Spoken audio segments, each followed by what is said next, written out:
Hello everyone, welcome to Bright IQ। तो जैसा कि आप सभी को पता है कि अभी हम लोग पढ़ रहे हैं पेपर 2 हिंदी का भाषा, जिसमें हम लोग सफलतापूर्वक चैप्टर 2 तक पहुंच चुके हैं। आज ये चैप्टर 2 का लास्ट पार्ट है। हम लोग अपने टारगेट पे फिक्स हैं। पर डे वीडियो अपलोड हो रहा है। हर दिन आप जाके क्लास को स्टडी कर सकते हैं, जिसका लिंक डिस्क्रिप्शन बॉक्स में दिया हुआ है, या तो आप प्लेलिस्ट में जाके संपूर्ण वीडियो को अच्छे से स्टडी कर सकते हैं। ये सारा क्वेश्चन आपका पेपर 1 पेपर 2 दोनों के लिए बहुत ही हेल्पफुल है। तो सारे क्वेश्चन को अच्छे से स्टडी करते रहिए। क्वेश्चन में कोई भी प्रॉब्लम हो तो कमेंट बॉक्स में कमेंट कर सकते हैं।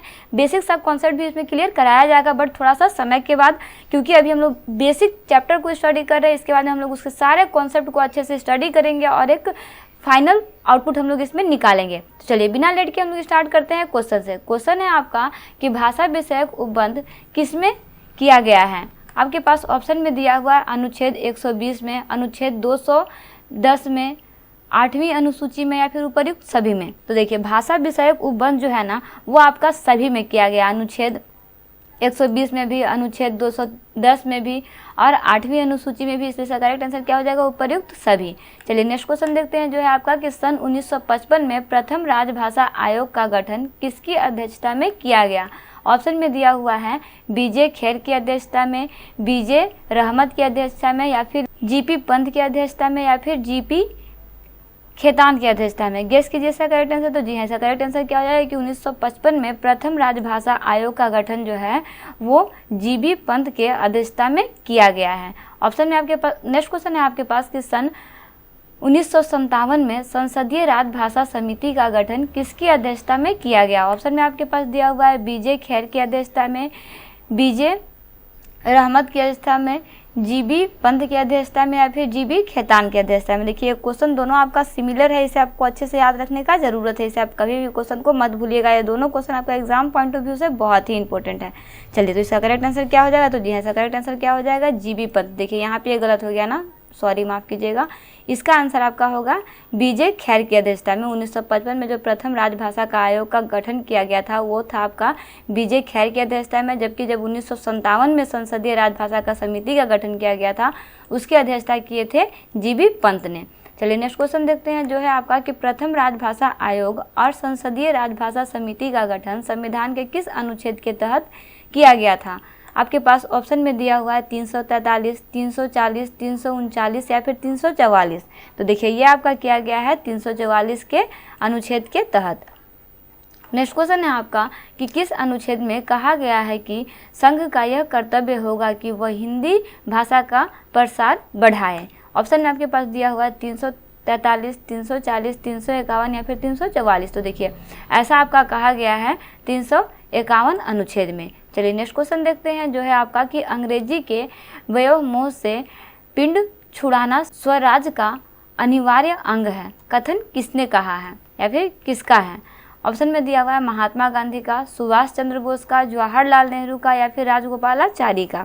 तो जी हाँ, इसका करेक्ट आंसर क्या हो जाएगा कि ये आपका कथन जो है वो है आपका महात्मा गांधी का। महात्मा गांधी ने कहा था कि अंग्रेजी के व्योमोह से पिंड छुड़ाना स्वराज का अनिवार्य अंग है। चलिए नेक्स्ट क्वेश्चन देखते हैं।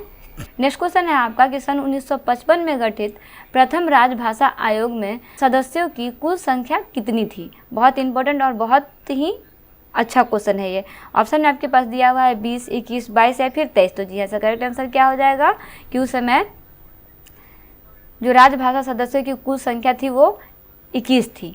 चलिए नेक्स्ट क्वेश्चन देखते हैं, जो है आपका कि राजभाषा अधिनियम 1963 में कुल कितनी धाराएं हैं। मतलब उस समय की बात पूछा जा रहा है कि उसमें कितनी धाराएं थी, 9 धारा, 10 धारा, 11 या फिर 12 धारा। तो देखिए टोटल उस समय की बात करें तो उस समय राजभाषा का 9 धाराएं जो थी वो थी आपका राजभाषा अधिनियम के तहत। चलिए नेक्स्ट क्वेश्चन देखते हैं, जो है आपका कि राजभाषा संकल्प कब पारित हुआ। ऑप्शन में आपके पास दिया हुआ है 1960 में, 1965 में, 1967 में या फिर 1968 में। तो यहाँ से करेक्ट आंसर क्या हो जाएगा कि ये आपका पारित हुआ है 1968 ईस्वी में। ठीक है। नेक्स्ट क्वेश्चन है आपका कि राजभाषा नियम कब बना। ऑप्शन में दिया हुआ 1970, 1975, 1976 या फिर 1977। तो देखिए आपका राजभाषा जो है वो आपका 1976 ईस्वी में बना था। नेक्स्ट क्वेश्चन देखते हैं, जो है आपका कि किसमें केंद्रीय सरकार के कार्यालयों को 3 वर्गों में बांटा गया है। ऑप्शन में आपके पास दिया हुआ है राजभाषा नियम 1976 को राजभाषा संकल्प 1968 को, राजभाषा अधिनियम 1963 को, या फिर उपर्युक्त सभी को। तो देखिए ये आपका बांटा गया है राजभाषा अधिनियम 1976 के अंतर्गत। कितने वर्गों में बांटा गया है? टोटल 3 वर्गों में बांटा गया है।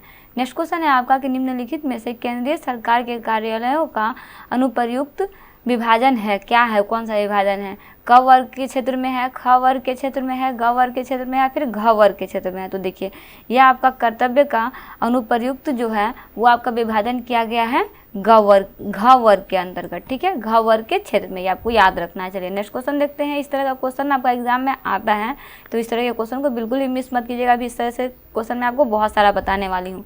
नेक्स्ट क्वेश्चन है आपका कि हिंदी के संघ की राजभाषा, यहाँ पे बनाने होगा ना, यहाँ पे बगाने लिखा हुआ है लेकिन यहाँ पे बनाने होगा, ठीक है, यहाँ पे क्या होगा, बनाने होगा ना। तो हिंदी को संघ की राजभाषा बनाने का जो प्रस्ताव संसद में पारित हुआ उसके प्रस्तावक कौन थे? मतलब प्रस्तावक का नाम बताना है। पंडित जवाहरलाल नेहरू, पुरुषोत्तम दास टंडन, राजगोपालाचारी, या फिर गोपाल स्वामी अयंगर। तो जी हाँ, इसका करेक्ट आंसर क्या हो जाएगा कि वो व्यक्ति हैं आपके गोपाल स्वामी अयंगर।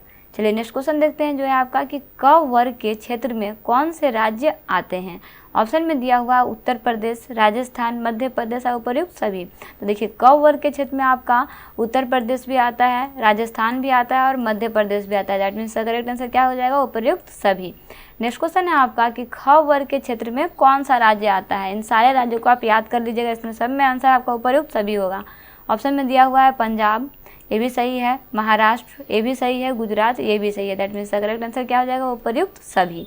चलिए नेक्स्ट क्वेश्चन देखते हैं जो है आपका कि ग वर्ग के क्षेत्र में कौन से राज्य आते हैं? आपके पास ऑप्शन में दिया हुआ है पश्चिमी बंगाल, उत्तर पूर्वी क्षेत्र, उड़ीसा, या फिर उपर्युक्त सभी। तो इसका भी करेक्ट आंसर क्या हो जाएगा? उपर्युक्त सभी। चलिए नेक्स्ट क्वेश्चन देखते हैं जो है आपका कि साहित्य अकेडमी की स्थापना कब हुई? ऑप्शन में दिया हुआ 1950, 1953, 1954 या फिर 1955 में। तो देखिए इसका गठन जो है या फिर बोल सकते हैं स्थापना जो है वो आपका हुआ है 1954 में। चलिए नेक्स्ट क्वेश्चन देखते हैं जो है आपका कि नेशनल बुक ट्रस्ट की स्थापना कब हुई? ऑप्शन में दिया हुआ है 1957, 1959, 1958 या फिर 1960। तो जी ऐसा करेक्ट आंसर क्या हो जाएगा कि इसकी स्थापना जो हुई थी वो आपकी हुई थी 1957 में।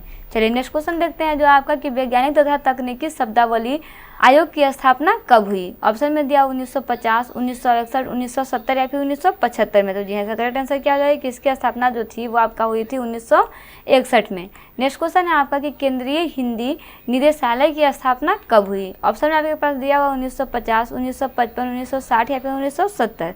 तो जी हाँ, इसका भी करेक्ट आंसर क्या हो जाएगा कि इसकी स्थापना जो हुई थी वो आपका 1960 में हुई थी। चलिए नेक्स्ट क्वेश्चन देखते हैं।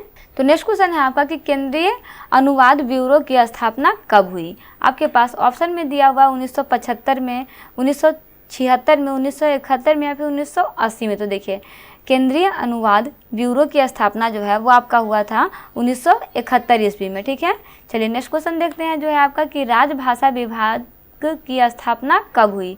ऑप्शन में आपके पास दिया 1975, 1976, 1971 या फिर 1980 में। ऑप्शन दोनों में सेम है लेकिन आंसर दोनों का अलग अलग है। केंद्रीय अनुवाद ब्यूरो की स्थापना 1971 में हुआ है, जबकि राज्य विभाजन की स्थापना जो है आपका 1975 में हुआ। ये आपको याद रखना है, ठीक है। चलिए नेक्स्ट क्वेश्चन देखते हैं जो आपका कि केंद्रीय अनुवाद ब्यूरो किस मंत्रालय के अधीन कार्य करता है? ऑप्शन में दिया हुआ शिक्षा मंत्रालय के अधीन, गृह मंत्रालय के अधीन, विधि मंत्रालय के अधीन या फिर उपर्युक्त सभी। तो जी हाँ, इसका करेक्ट आंसर क्या हो जाएगा कि ये जो है वो आपका गृह मंत्रालय के तहत जो है वो कार्य करता है। कौन? केंद्रीय अनुवाद ब्यूरो, ठीक है। तो इस तरह से आपका JSSC CGL में भाषा के विभिन्न रूप का पार्ट 3 जो है वो कंप्लीट होता है। इसके साथ हम लोग सारे संपूर्ण क्लास को स्टडी कर चुके हैं।